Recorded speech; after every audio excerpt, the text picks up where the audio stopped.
Hello, my name is Christoph, also known as ChrisMIA. I am a tutor, educator, super scholar, and then the question arises, well, what makes a person a scholar?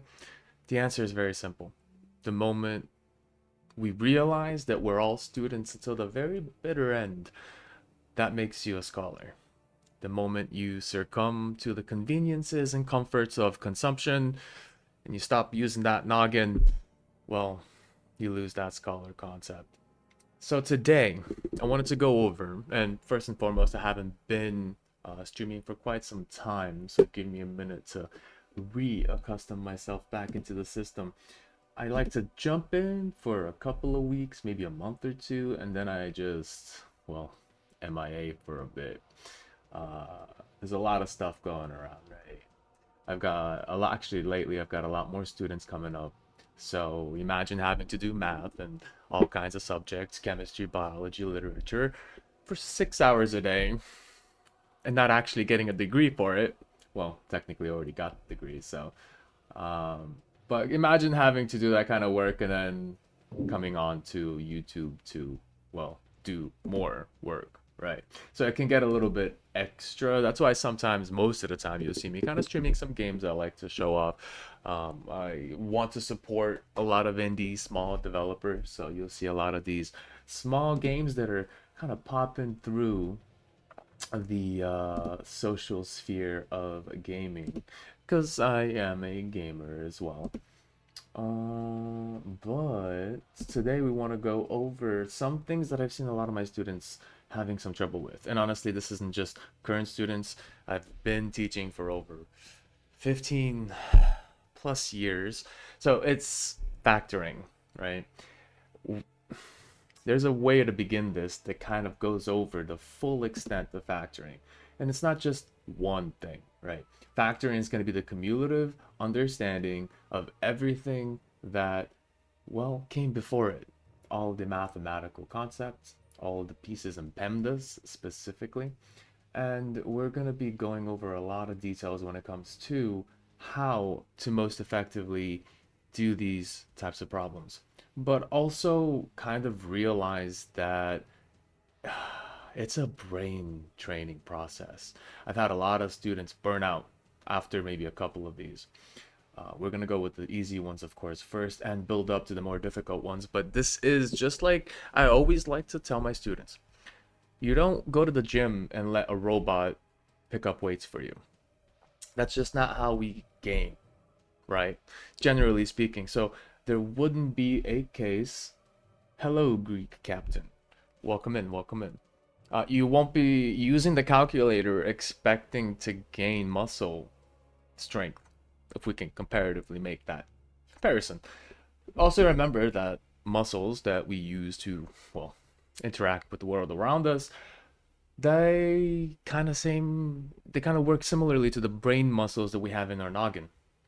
And we want to make sure we are constantly stimulating them and not letting them rot like Arnold Schwarzenegger, right? He stopped using his muscles and then all that muscle became flab. Well, imagine what happens up here when you stop, well, exercising that muscle mass up there. So welcome to the brain gym. This is what I like to consider my sessions here. We're going to go over some factoring, whereas one of the most common issues on, well, mathematics when it comes to even calculus forward. Let me go ahead and throw this down. Oh, do I have my chat set up? Might have to do it for next time. Okay. Well, currently I actually have a little bit of, well, geometry, trigonometry with a student. So hold on. Let me create a new section here. And we'll get working on some problems. And again, I'll be working them out, but I will be posing some questions, which I normally do in live sessions. Socratic questioning, right? This is the way we think about the problem. We don't just consume, we try to think how to solve. And this is just the troubleshooting formats that help our brain develop those neuron connections. We don't want to be, well, consumers. We want to be producers. We want to produce a thought. We don't want to consume other people's thought. And I can go into a whole philosophical spiel about how the whole world is a consumer nowadays, and we're not really stimulating ourselves, especially with those two little letters, AI. They can kind of take away from our humanity, to be honest, just the ability to think. And if you really take that into account too, well, how calculators messed up a lot of our general capabilities to critically think and calculate. I can't imagine how far AI is going to take us when everyone depends on this device to think for them. So this is the concept that I want to really throw on in any session that I do, in any, whether it's live, and I like to do lives, I like to do recordings, I like to basically be able to broadcast to more than one student at a time. Normally I do one-to-one sessions. You can also find me on Patreon / Super Scholar ChrisMIA. If you need any help, I'm happy to help you there when it comes to any academics up to 12, even college preparations, and then I can help you with some computer science based subjects, but potentially I can also help with mathematics when it comes to business, when it comes to chemistry. But I'm not going to help you all the way to your particular master's because I am a computer science student, or was a student, and thus I can basically vouch for that subject. I can't help for the rest of many forward when it comes to chemistry and all that jazz. Anyway, all right, let's do a couple of these. So we always want to consider first, what is factoring? What does it solve? Why do we need it? I like to start off with one simple concept. Medieval times. We got a catapult right over here in this little corner. And this catapult's going to be throwing a stone at the enemy. This is a horrible drawing here. Hold on. There we go. The little piece here, the rock on it. And we need to throw this rock at our enemy castle. Well, how do we calculate the amount of tension this particular catapult needs in order to make that particular distance? Well, when we're thinking of anything in the realm of factoring, we're solving for zeros. At least that's the preparation the factoring comes into. The zeros on our y-axis. So we're thinking y, we're thinking x. Now, as a scout, you will go on your horse, calculate an estimated distance from the catapult towards that particular structure you want to destroy, and what you're going to do is provide that information back. That will then lead our calculators, our mathematicians that are engineering this particular catapult, to be calculating how far we need to take that particular rope tension back in order to strain that cut into a distance that will hit the target.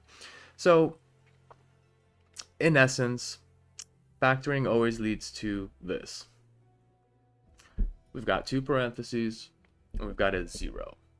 Now you will have an x here and an x here, and you can call it some number here and another number here. Regardless, we're dealing with solving for zero. Well, what are these zeros? In fact, we have two particular zeros. I'm generalizing this to its highest extent just so it kind of absorbs before we do the actual calculations, because it's important to understand why we do stuff. We can do math all day, but if we don't understand what it actually does, how it helps us, there's kind of no motivation to continue learning it or even using it or applying it when you notice there's a place you can place it. So here's where we get to this location. You've got 0 on the right, which, if you haven't noticed, this is an important piece here. If our x's are inputs, remember our general x comma y, the independent or the input versus our dependent or output, all in this corresponding factor, we have to have a y. We can't go on an equation without having a y. So we then take a closer look at this 0, because we're very used to seeing x's and y's on opposite sides of the equal sign. Well, that's the case here as well. This y is actually 0. We have forced this y to be 0 for a couple of factors. First, if we take a look at our typical catapult graph, we're going to be seeing the axes represent two things: distance to our target, and then height that is going to be thrown, at least at a parabolic reversal, right? We've got basically an x square equation, negative for those that see the transformation on the upside down parabola. And that's going to give us two locations of interest. The first 0, well, what's the 0 for y? It's going to be basically ground level. Yes, I have just drawn through the x, but remember, if we really take a look at this y-axis expanded up and down, and remember, well, y down here is -1, y up here is +1. What's between a -1 and a +1? 0. So this is where y will always be 0. We call this ground level. Go to physics, go to any of sort of more applicable mathematics. There's two case scenarios. Normally x is going to be time. And other cases, y is going to be our height or some other effective variable output. So in here, all of these in the yellow line would reflect a y of 0. That's going to give us the ground level. We're trying to figure out where are we currently at 0, and, well, time as well, all right? So time 0, time or distance based on the x-axis. And how far do we have to basically wind it to attack the enemy tower? Well, the first location we can consider our starting point is 0x, or 0y here, which would also be 0x. You can call this the beginning, the origin, if you will. This is where we have our catapult set up. The other 0 would essentially be ground level around underneath our tower. So as the potential rock flies through the air, we're hitting this location, and if we hit the actual ground level, we're gonna basically hit the tower itself, if not somewhere obviously up at the top. So this is the ultimate kind of why do we do this. There's a lot of reasons to seek out our what we call x-intercepts when y is equal to 0.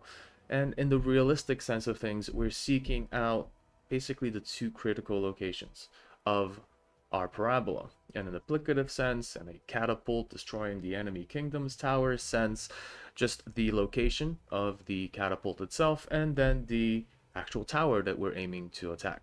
How do we do this? Of course, we essentially adjust for distance between, height that we can go for, distance traveled over time, and other factors that someone that would be engineering our catapult would be able to calculate with their own versions of a parabola.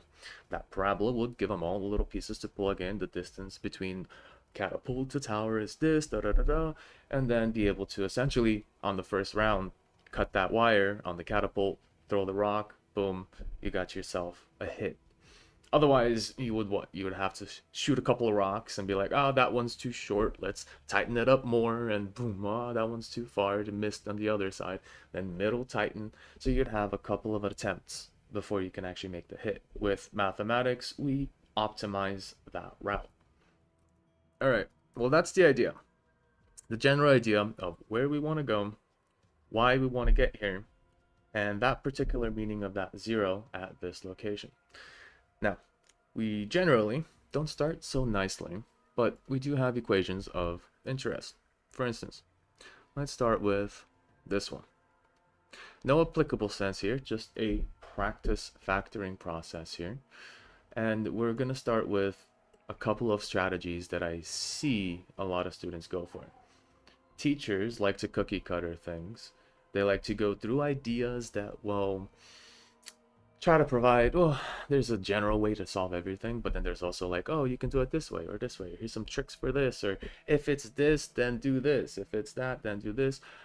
I like one way to solve it all.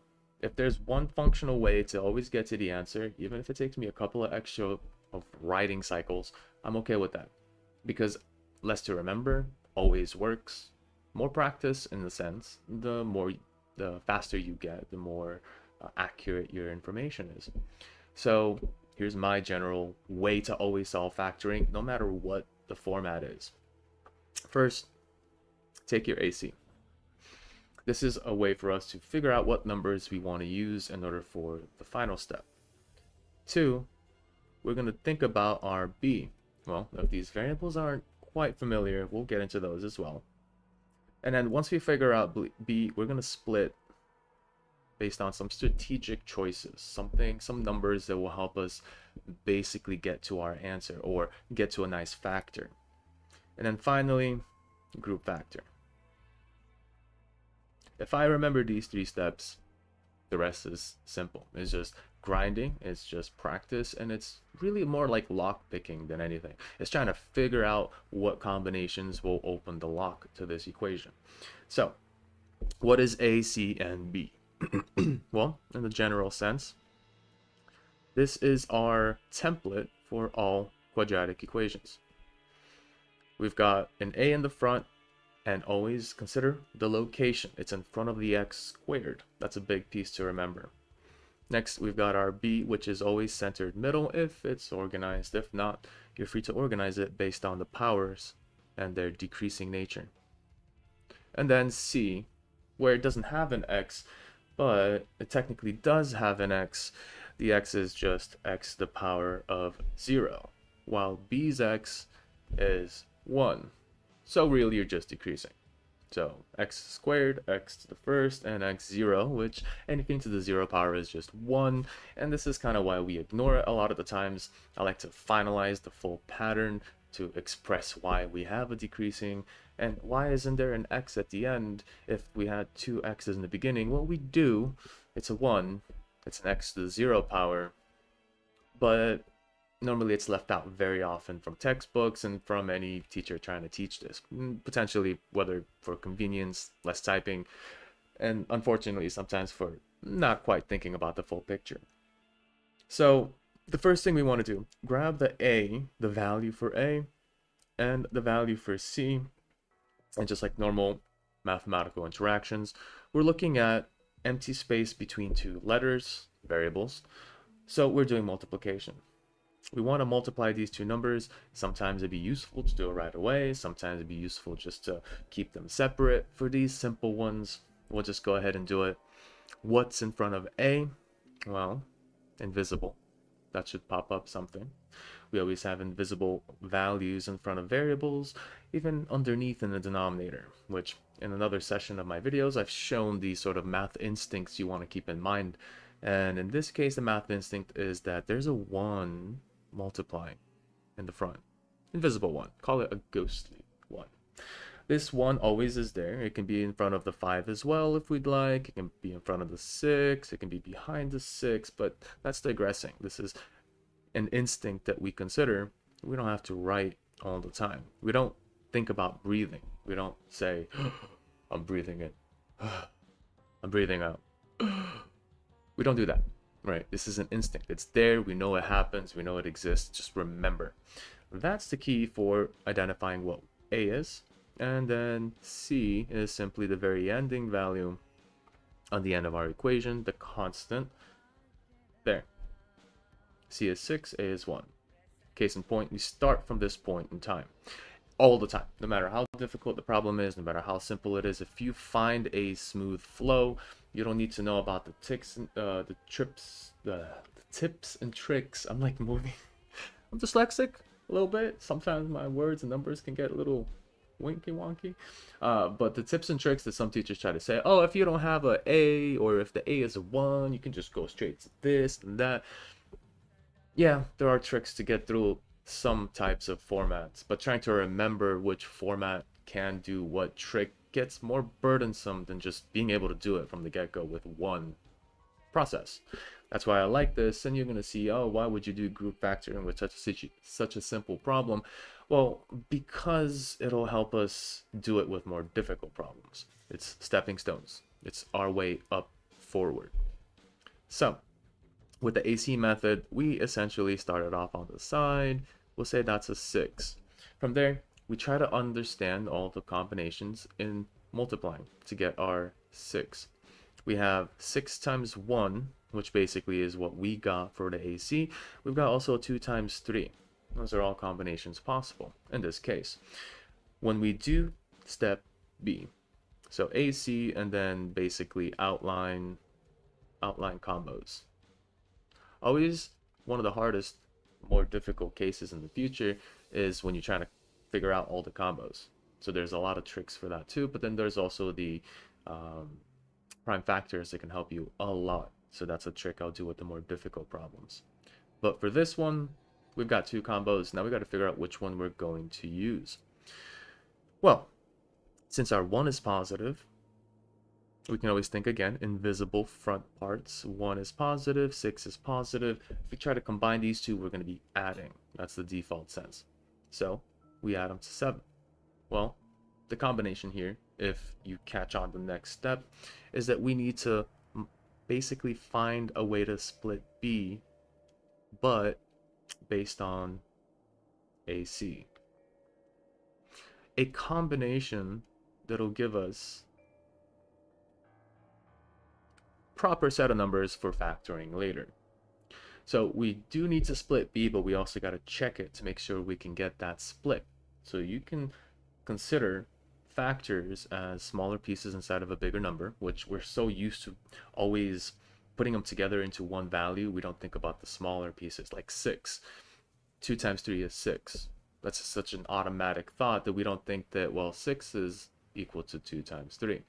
Going backwards will help you identify what values are inside. So in our case here, 1 times 6 is 7, but that doesn't quite match the B I'm looking for. This is not the drone we are looking for. We go through these combinations over and over until we find the combination that makes it. Now, this is how I do it. And the equal sign, I'll put a plus, because that's the particular check we're doing. Yes, we need to multiply to find A and C as far as the AC outlining all the combos, multiplying to find 6. But then we do a second check of addition. This is a sort of relationship between addition and multiplication that helps us combat this sort of trying to figure out the combination factor. So in our case, if we get 1 times 6 as the AC combo, we can add them to get 7. Doesn't work. Not going to happen for us at this point. So the next step is we check other combos. In our case, 2 and 3. So we don't have a lot of options for 6 because it's a small number, but we will see plenty of options and more difficult problems as we go forward. But in this case, we do another check. We add them to plus 3. Well, there's the 5 we're looking for. That 5 gives us a look at, all right, I found my B. I found what I need to basically work with in order to modify this equation. The first time we're doing this, as you are dropping in and dropping out, I know some of you are interested in this and we're like, ugh, math. Remember, this is going to be a strenuous training, brain training, and I do hope it helps you see the path we need to take right now in more detail, but I will be going essentially much faster when we get to the later problems. You'll see this outlined, take a screenshot, save this video for later. Maybe it'll help you with any of sort of calculations that you have to go through. I know a lot of SAT students are coming to me now, a lot of tests coming in for before winter, so it might be helpful to keep these in mind, but I'm going to be going slow and detailed at this moment and then speed up much faster later to show you that you don't have to write down every single detail as you're going forward. This is just the initial introduction to factoring, and it's going to take normally a little bit longer than the actual solutions. So what do we do from there? Well, we have our B. Now we got to split B based on the AC we found right here. Consider our A and C values. Can be whatever combination we'd like that multiplies to 6. So we'll take 2 and 3. 2 and 3 added gives us 5. So we do the next thing. We split. Careful how you split. A split would be a plus or minus in some format. Factors would be multiplication. So there's different ways you can separate numbers. You can split them into two numbers that equal 5. In this case, 2 and 3. But we can also factor or break apart 5 into factors, which would be 1 times 5. Don't confuse those two. In this case, we're splitting based on addition subtraction to try and get the next step for our group factoring. So our 5 becomes these two new values that added will give us 5. However, don't forget to compensate for the x term. Got to make sure it's like terms and it goes back to 5x. In this case, 2 plus 3 is just 5. We've neglected the x. So we adjust for that x. End of story there. Then, going down further, we just drop the rest. We split and then drop. The dropping here, the splitting in the middle, and then the dropping there. Then it's up to us to start group factoring. That's the third step. Third step always is a case of symmetry. We want two terms on each side. Break it down the middle and kind of work separately. Divide and conquer. Many times you've heard that one in politics. We want to divide this equation into two groups and solve from there. So from there, we basically do factoring from the groups, and sometimes we'll find something specifically large that's not accustomed to us seeing it from such a grouped fashion, but that's where the group factoring comes in. First and foremost, if we focus just on the x squared plus 2x, how do we factor? Well, we identify what they have shared. In this case, the x and the 2x both have an x that they share. So we divide and we compensate by multiplying on the outside. This is reverse distribution. Hello, hello, welcome to Mello. A lot of words in there. Thanks for joining. Hope this is interesting for you. So, and enlightening. So we basically factor out stuff in a format where it ends up being just reverse distributing. We divide x squared by x. Remember that x squared is just 2x's. So if I kind of take a little moment on the side here, x squared is just 2x's multiplied. So when we actually divide, one of them cancels from top to bottom, and you're left with the remaining x. Here to here. While the yellow ones were the ones that canceled. Here, and one of the ones here. But the square shows you there's 2. And then the other side, you have 2x over x. This is the most missed out opportunity. Not in this case, because we do have the number 2 to think about it being there. If it was just x divided by x, most students will just get rid of it and forget to put the remaining or the 1, because x divided by x is still number 1. So in our case, we have, in a way, 2 times 1 for the x and x cancel. And in this case, we have a constant in the front, so the remainder is 2. And there's our first parenthesis. Next, we look to the right, parenthesis set, or the two terms on the right, and not a variable that they have in common, but they do have a number. They both have 3. So we apply the same process. Variables and numbers aren't treated any differently for the way they are set up, or the way they look. Variables are just unknown numbers, but they still apply math and PEMDAS the same way that numbers do. So in our case, 6 divided by 3 and 3 divided by 3. We'll take our 3 out to compensate. So 3 is on the outside of the parenthesis. And as we divide the 3 from the inside to take it out, we're left with x and 2. And you would just kind of keep a plus here. The line in the middle is trying to give you a little middle sort of reflection on two sides, very symmetrical. 2 terms on the left, 2 terms on the right. It's not required. but it helps kind of separate into two groups. And this is where group factoring really pops in. This is where we zoom out. In the previous taking out an x and taking out a 3, we were zoomed into each of those parentheses, ignoring the other, focusing on the left one first. We found that there was an x that worked, and then focusing on the right one, seeing that there's a 3 involved. But now we zoom out. This is where we go into the bird's eye view. We are an eagle flying above the equation. Now we see the whole thing as a potential factor. So I will apply a parenthesis of focus. This parenthesis is where we want to find something inside that is a copy paste. For the case of the previous, it kind of had a copy paste as well. There was a copy and paste of an x on each one of these. And then there was a copy and paste of 3s in each one of those. But on the bigger scale, naturally, not as crazy as it would be on the singular scale, we can always notice there is a copy paste of a group, namely x plus 2, x plus 2. Same exact step, though we're stepping back from the equation, or at least from the smaller parenthesis groupings, and we're taking a look at the bigger picture, zooming out, telescope versus microscope, if that makes any sense. But basically zooming out to find the bigger groups that are involved.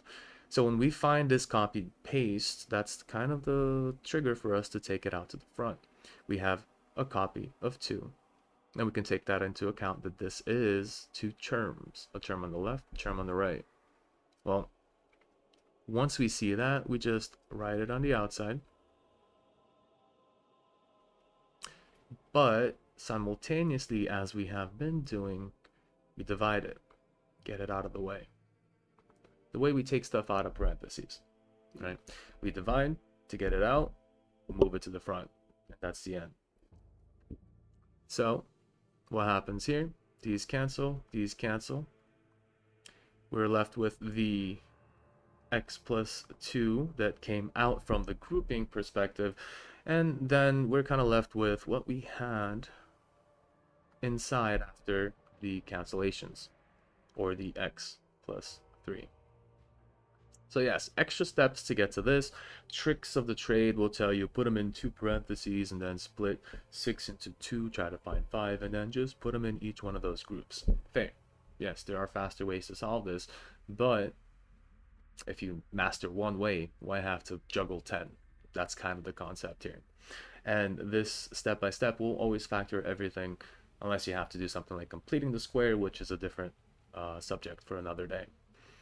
So that is the focus. Taking AC, outlining the combos possible, using those combos to find B, split by multiplication, or breaking apart in multiplication factors, and then taking those break apart pieces to add them to find the B middle, and then we can initiate the process.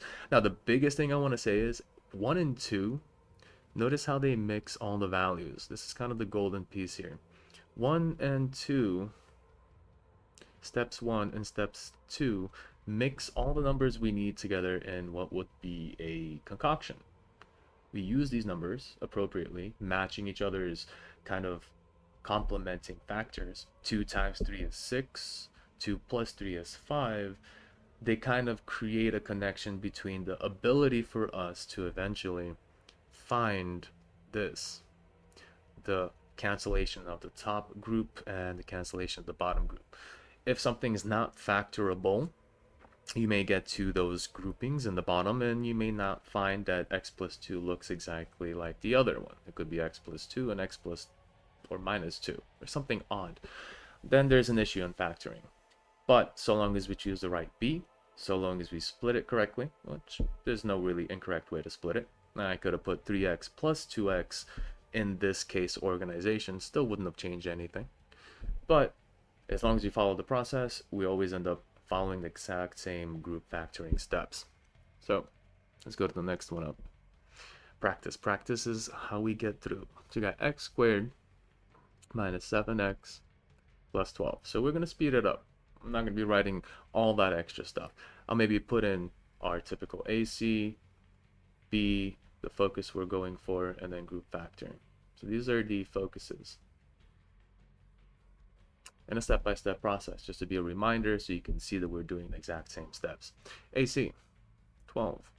Cool. Well, that's 1 times 12. Add them together. That's 13. Not going to help.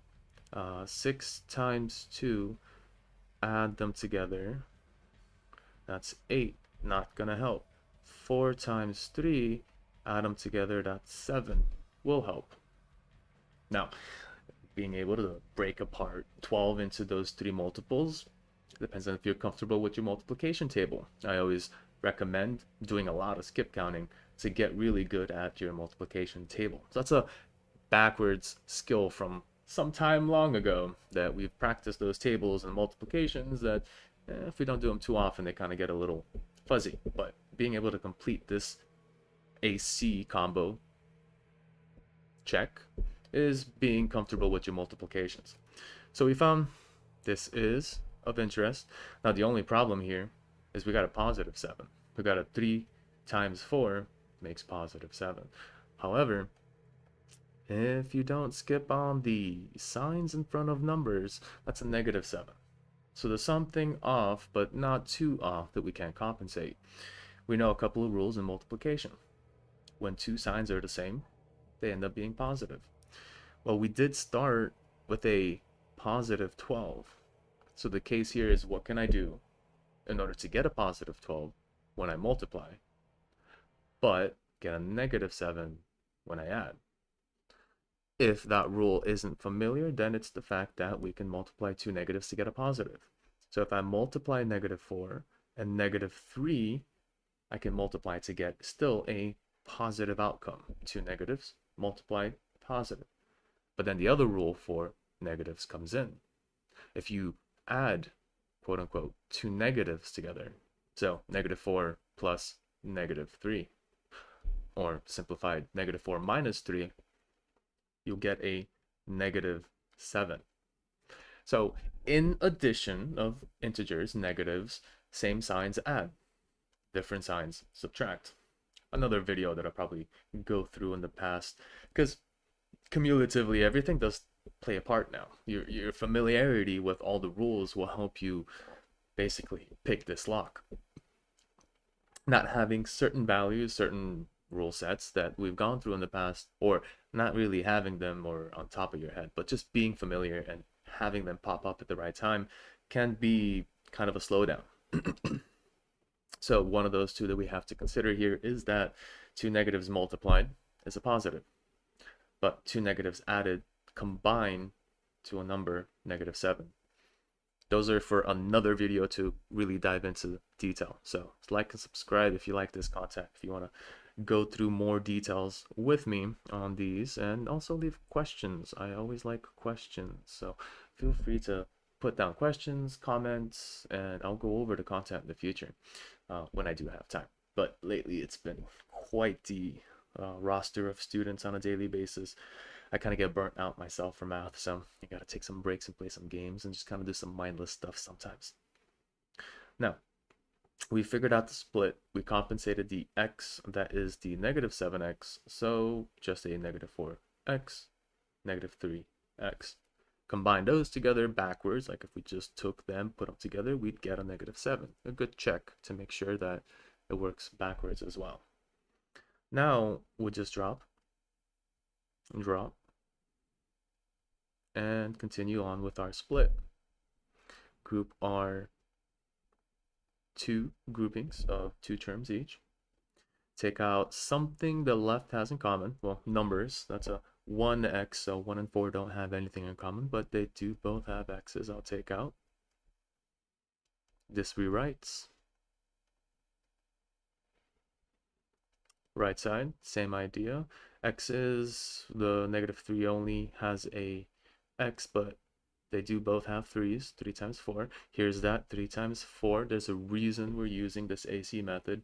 One of those numbers will tend to exist and help us factor. So if something doesn't work and something doesn't factor, potentially you may have not chosen the right combination, or maybe made a mistake with, like I do sometimes, I put the wrong number down. Even though I'm thinking 3, I put 5 or something. It's just brain stuff sometimes.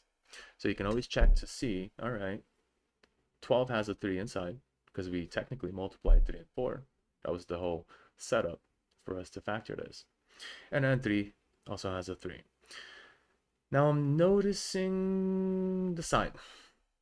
We got a -4 here as a final grouping. However, in this case, I'm going to have a positive as a final grouping because I haven't done anything with signs here. In fact, I'm seeing this -3 pop up in the front. That's kind of conflicting with the other parenthesis. We want them to have similar signs as well as numbers and variables. So if I was to go forward, I'd be leaving out a detail, but let's just take that step to see what happens. The 3 comes out. This line that's always vertical will basically be a plus. Then we'll have a -x plus 4. And then we come to this location.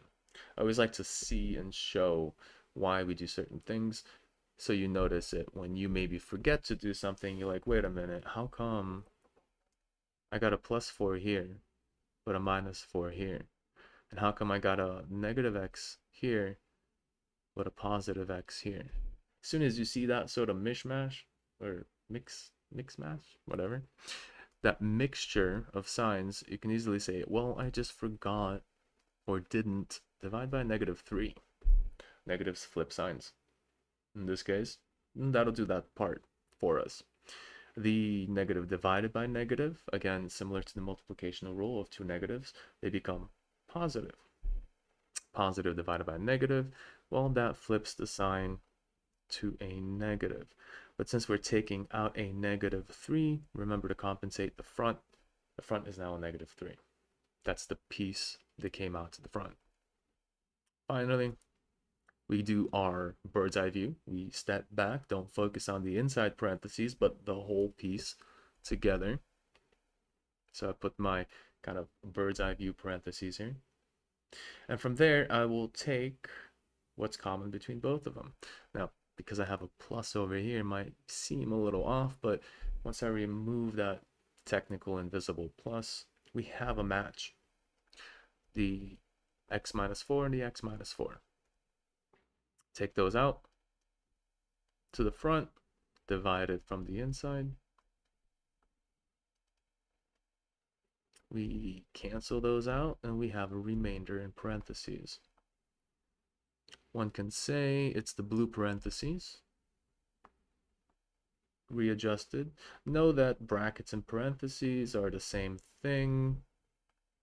We just write one when there's too many of another. So if I use a lot of regular parentheses, I'll level it out with another bracket on the outside. And then the inside left over will be the x that never canceled and that -3 we discussed. And then this would be the factored form of this equation. Now I did take extra time still, not as much time as the first one we did, but I'm still slowing or speeding up the process piece by piece. And we're about to get faster. You'll see how quick you can solve these without having to do anything too crazy. All right, what about 6x squared minus 7x minus 3? Here, AC method, that's 6 times -3. I keep these together. I don't necessarily go straight to 18. I know 6 times 3 is 18, but I still have this to test the addition, combining them. Well, a 6 plus a -3 will be a 3. Not what I'm looking for. I'm looking for a 7 or even -7. So my goal is a -7. I got a 3. Not going to work out for me. Then I'll take apart my 18, go into 9 and 2. One of them has to be negative, so I'll give it to the 2. Add those together, +7.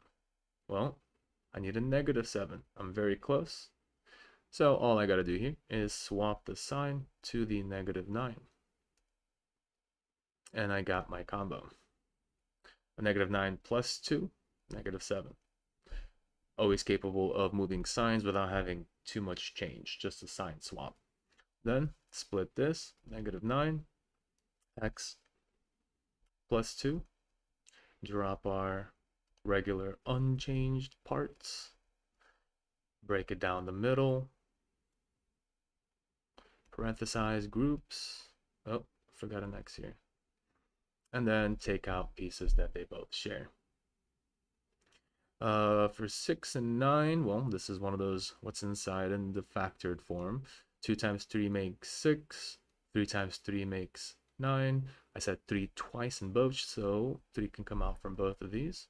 They also share an x, so 3x comes out. Then you're left with 2x minus 3 divided by 9 divided by 3, 3. Now I can kind of take a look at the hint here and notice that, well, I already have a match.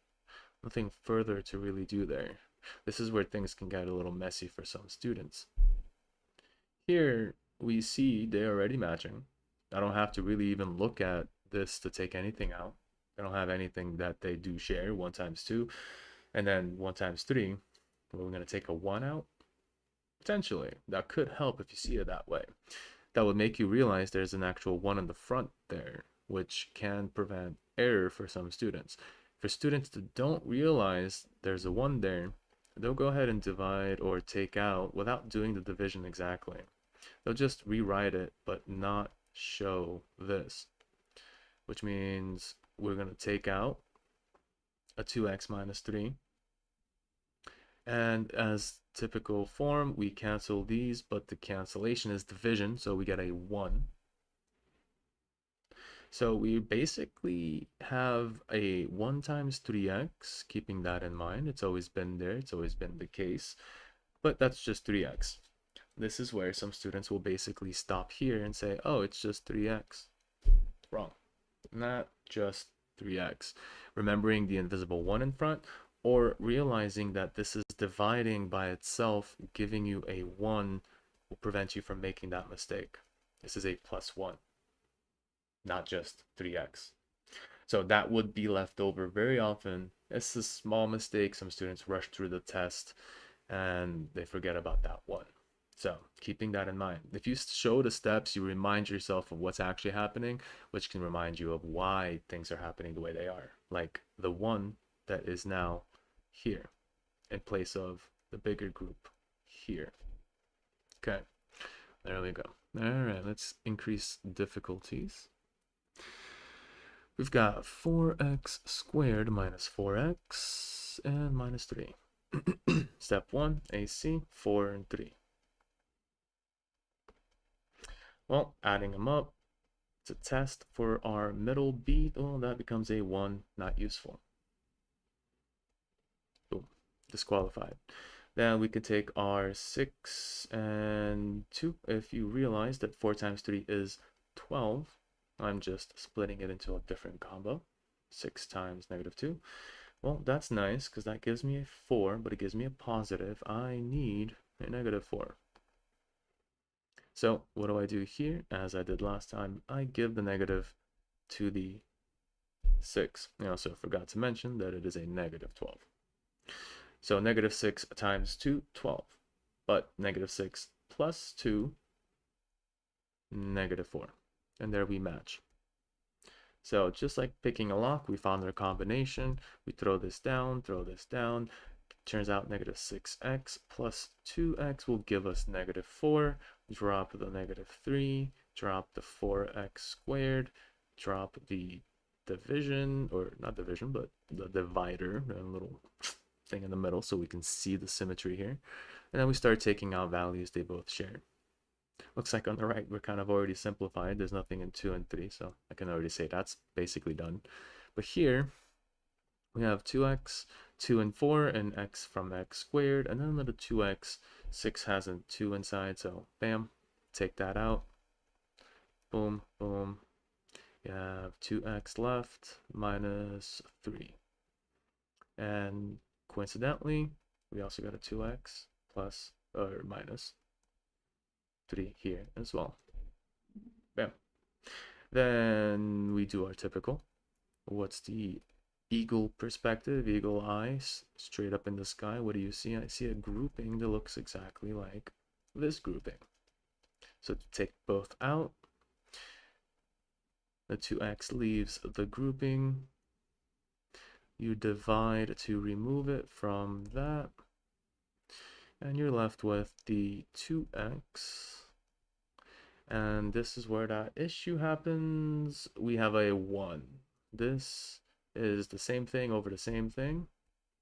Same divided by same equals to 1. Doesn't matter how complicated, how simple. It could be 2 over 2 equals 1. It could be x plus y over x plus y. That's still the same thing. It's 1. That's the key to remember. So there's a big 1 over here. And we're done. Factor. Of course, at this point, if we go into the solutions of quadratics, we'd say equals to 0 and then solve it like I discussed in the beginning. We were talking about a catapult and moving at a certain distance to hit your enemy castle. Well, that's where we essentially complete the rest of it. This is just factoring. We're not going to be completing the solution. So that's the thing to consider here. And let's do a more difficult one. 15x squared. So this one's going to be one of the few last ones we do here. And this one does come with some caveats. Big numbers, more mistakes. So I don't like to use big numbers often. What I'll do is I'll take 15 times 6 as normal. And then I'll do my typical check.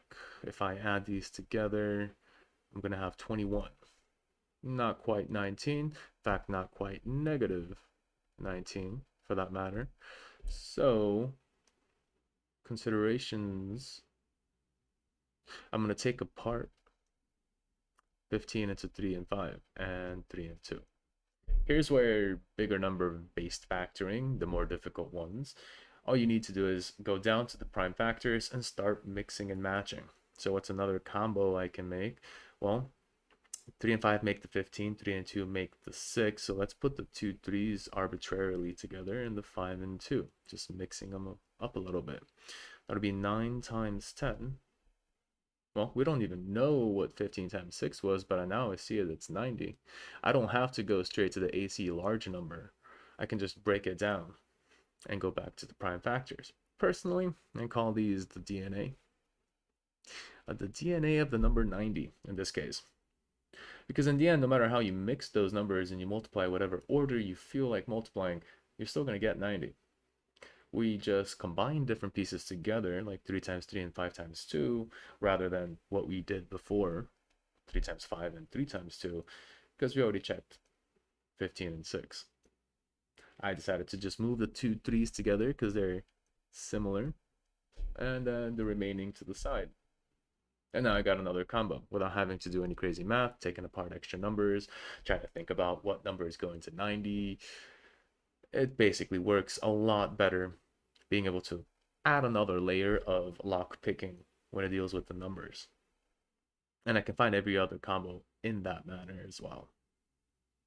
So 9 times 10, that actually works. Adding them together, that's 19. The only problem, negative is the case.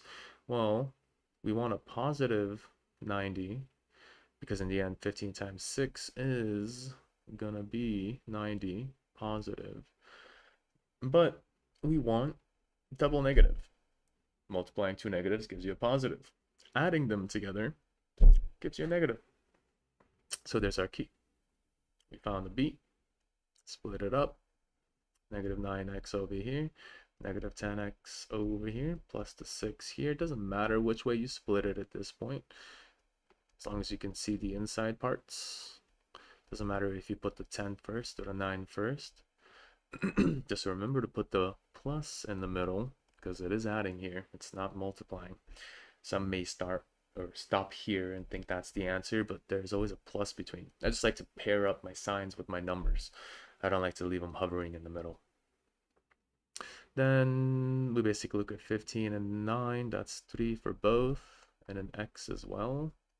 3x comes out, 5x minus 3 is left over. And I group the others, factor out a, nope, a 3.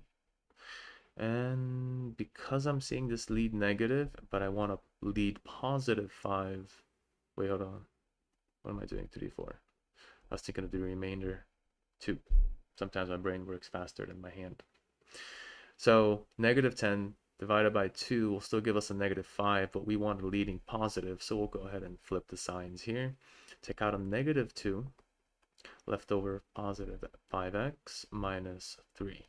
And this is the piece. This can be quick and easy, or it can be complex and multi-trial until you can match these groupings. So if you see all the pieces, predictability, seeing a move ahead of time, this is kind of the thing about math, is being able to predict your next moves, hence why math and chess work so well together. Then you'll be able to see, hey, I can set myself up by dividing the negative first instead of having to lead it on for later. Another way math helps the brain predict, critically think, and also it's great training to improve cognitive thought. And then finally, 3x minus 2 left over and finished. And we'll do one more on a difficult spectrum that I haven't quite introduced yet. I have to readjust a little bit. Okay, so we got 24. I gotta rethink some of these, make them more difficult. At least for an extra step. Now we got large, excessive numbers, but if you are used to finding similarities in things, finding a pattern in numbers, you'll notice already that 24, 34, and 10 are evens. What goes into an even? Divide by 2. Let's make this easier. Let's make life easier for ourselves. You can always do this at any point in time. This is not a part of the typical AC steps, but it's still a legit move. What does it do? It reduces the numbers, so we don't have to AC method a 24 times 10. We use smaller numbers. Less chance for error. That's the key. And then we come out to an AC of 12 times 5, or negative 5 for that matter. Okay, key. Remember, you can adjust based on specific rules. In this case, just factor out a 2 because they all share a 2. We got to kind of keep an eye on this guy because we're probably going to forget about him once we go into factoring. But in the end, it's useful to know when you can simplify your life and not have to deal with large numbers and be that student that leaves after 20 minutes of test taking while the rest of the students are still on the last or few last problems at the end of the test. How does one leave early from a math test? They just do things in the faster way or a lazier way. Mathematicians are lazy. We don't like big numbers. We don't like to do extra work. So let's simplify it. Knowing the rules can help you simplify. Taking out that 2, now my AC is 12 and 5, not 24 and 10. Simple. Now from here, adding these together, I'm gonna get a 7. Not quite what I'm looking for. So I'll take this apart. 4 and 3, 5 is just 5. 2 and 2, prime nums right there. And I gotta find, because I'm gonna be, oh, I already found it. Because I need to basically find a way to get a negative 17. But these numbers aren't too large to get there. And I'm gonna be guaranteed subtraction because one of them is negative. You've got a negative 5 and a 12. So you're kind of stuck with subtraction. So what I would do here, hey Aqua God, how you doing, buddy? What I would do here is take our 2 values, or at least I'm looking at 20. I would just say I'm looking at 20. If I go down from 20, I can get 17. Do I have a 20 here? Yes, I do. That's a 20. 10, 20. Hold up. Hold up. Getting calls. So 5 times 10 times 2, 20. I don't want to make it look like division here. So 20, and then the 3 pops up. And one of them has to be negative. So I'll give that to the number that will keep my negative after subtraction, the larger 20. Add those together, negative 17. think I gotta go soon, so this will be the last problem I'm doing. Getting calls already. And from here, knowing my split, I can go ahead and go for it. So your number sense, your foreshadowing gets better as you practice these and see all the different ways they pop up. But in the end, remember, cognitive thought, guys. We're in a world with calculators and AI. The less we work our brains out, the more difficult this seems. So keep in mind, don't succumb to the convenience. I could take out a 4x, that's in the front. For 12, 4, 3x minus 5. And then, boom, this one's already finished off. I don't have to do anything. Nice. I can just put in parentheses just for the reference of what I want to do next, which is match up the actual pairs. And as normal, we divide them out. I'm speeding up now because I got a call I got to get to. And dividing them out, we have a 3x minus 5 in the front. And left over, don't forget, the division of one same thing over one same thing is 1. There's a 1 there, and then there's a 4x left over from before. And I thought I was going to forget about it. Let's not forget about this guy. There's a 2 in the front that we took out much earlier, and this will be a big problem, especially if you're trying to make your life easier and you forget about that 2 we took out. Don't forget about it, because that would actually mess you up. You could take it out later. The situation would be that instead of this 2 hovering in here, this would probably be like a 6x minus 10, and then you realize, oh, 6 and 10 have a 2 in it, so you take it out and you end up getting the 2 anyway if you decide to do the larger numbers. But in the end, better to do smaller numbers, prevent your error, as long as you remember to bring it back when it really gets to that point. And there's the end there. So this is all about factoring here, nothing too crazy. If you follow the AC method with the group factoring kind of ending point, easy. You can factor anything, and we'll probably do more practice in the future. But there are certain tricky situations. I want to do, probably going to review some of the negatives, positives that a lot of students confuse in the future. I want to do completing the square in the future. So make sure you like and subscribe. Follow up if you want to basically work within. You can join my sessions. You can ask any questions and comments and live, and I'll answer those questions. I'll say hello, but when I'm focused in with something, I'll probably keep working on that something just to make the content, you know, valuable for you. But do make sure, if you want to learn more, if you have questions you want to ask and you want me to make videos specific to what you're having an issue with, it's like the teacher say, if you have a question, there's probably 2 or 3 or 5 other people in the class that have that same question. So ask it in the comments. Let me actually see the comments and the likes and the responses, and I'll be more active and actually respond to your particular math questions. It's as simple as that. So right now I do have a lot of work that I have to go through. I have a lot of students today, so I decided to make this real quick video. If you want to learn more about what I do, if you need any help, differentiation, differentiation. You're talking about differential equations?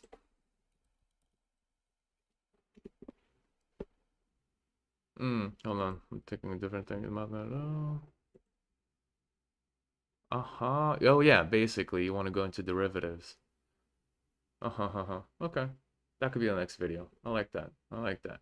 I don't know where most of my viewers are at the at their levels of math, so I'm getting a call for differentiation by Aqua God. So that would be a next video I can go into. It's basically the beginning of derivatives and how we essentially find them, which is a case for those functions. If you remember how we played with functions in programming, well, they kind of play a part here too when you're dealing with the f of x and the f of x plus h. Calculus, differentiation, tell about differentiation, calculus, hey, we can go into calculus and differentiation in the future. But right now I got to get to the call. I got to get ready for my students later on. Check out my Patreon if you want to support. Look me up on Google, whatever, Yahoo, Bing, Super Scholar, ChrisMIA, or just go to Patreon and look up Super Scholar, ChrisMIA. You'll find the same name in well, YouTube. But if you want to support me, if you want to basically help, high school math, I just forgot. Uh-huh. Well, okay, it depends. I know in Europe, calculus differentiation is in 12th grade, but in the United States, you don't do calculus differentiation or derivatives until like college Calc 1 class, which is a very wide difference, which kind of makes me feel bad about the Americans kind of not given the right exposure to critical thinking straight off the bat. You got to be in college to get that derivative and calculus experience. While in Europe, they're doing derivatives and calculus straight up in 11th and 12th grade. Well, you can technically take pre-calc in high school. I'm not gonna play StarCraft, but fair enough. I haven't played that in a bit. Um, I gotta take this call. I had someone call me earlier. They probably need some help. And I have some students today. So lately I've been having a lot of students. I have like 6 students a day, 6 hours of math and calculus and chemistry and biology and literature. So so technically I've been kind of swamped the last few days. But I will let you know we are friends on StarCraft. So I'll let you know when I'm on when I do decide to play one of these days. Anyway, if you need any help, of course, I'm willing to help on a one-to-one basis. Make sure to go to my Patreon, sign in, get a free membership just to support me, just help me with the numbers. Like and subscribe here on YouTube. If you need actual mathematical or assistance with programming, you can always go into um, Patreon and actually get one-to-one help with me, and I'll help you directly on call, remotely, with the same factor, whiteboard, everything, if you need that help for your classes. Anyway, that's it for me. Thanks for joining. I hope this was useful. This was entertaining. Oh, maybe sometimes I try to make it somewhat entertaining because it is math. But I hope you find this useful and help you out. And that's really the goal, is one video can help more than one person. If I can do that, awesome. Otherwise, I'm kind of doing one-to-ones all the time and just helping one person per hour. If I can get like 1,000 people per hour, that'd be great. If I can help a lot of more people at once, then my time is very much